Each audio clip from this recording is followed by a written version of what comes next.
Hello and welcome to Ask a Foolish Question. I'm Andy Paul, here today with Nate Weishart. Nate, I have a great foolish question for you today. Good. You're going to love this one.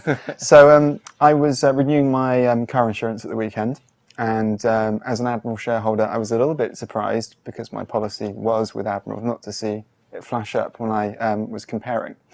So I sort of put my investor hat back on after getting my new policy, and I picked up the annual report. And the first thing that completely confused me was combined ratios. Everywhere in this damn thing is combined ratio, loss ratio. What does it mean? And as an investor, why should I care? Well, the combined ratio is a handy metric that we use when we're looking at insurance companies. It's essentially a cost ratio. Mm-hmm. Combined ratio is made up of two other smaller ratios, and so you get combined ratio. Yeah. The smallest, or the first one, is the claims ratio. Mm-hmm. For every policy the insurance company writes, they're eventually going to pay off some claims. Right.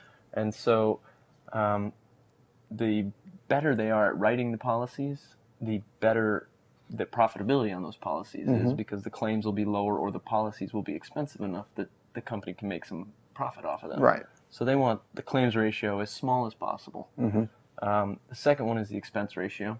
Again, you want that as small as possible, but this is expenses, just operating expenses, what they pay their call center people, their insurance agents, the comparison sites. Sure, whatever they need to run the business. Yeah, so getting the business in the first place. So when you combine those two things, you would like to see a combined ratio less than 1 or 100%. Okay.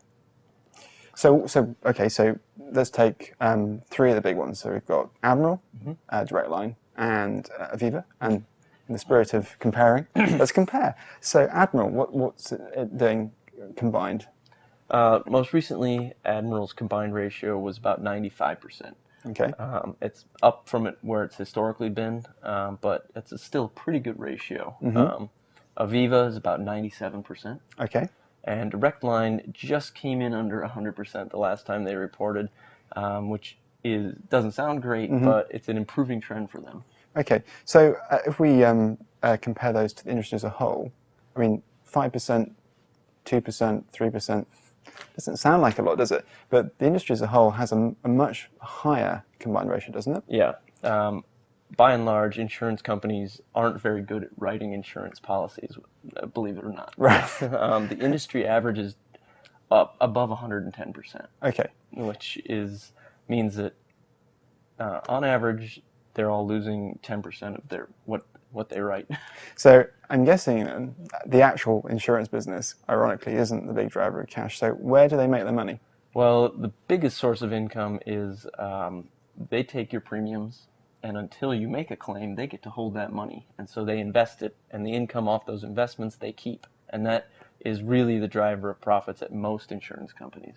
Okay. And I guess in addition to selling a policy, as we know when we buy anything these days, there's extras. Yeah. So, legal protection, personal claims cover. I'm sure there's other stuff. And I guess those little extras help. Yeah, obviously. But the biggest source is still the income for most insurance companies. Admiral's slightly different, but yeah. It's investing that money back in the market. Yep.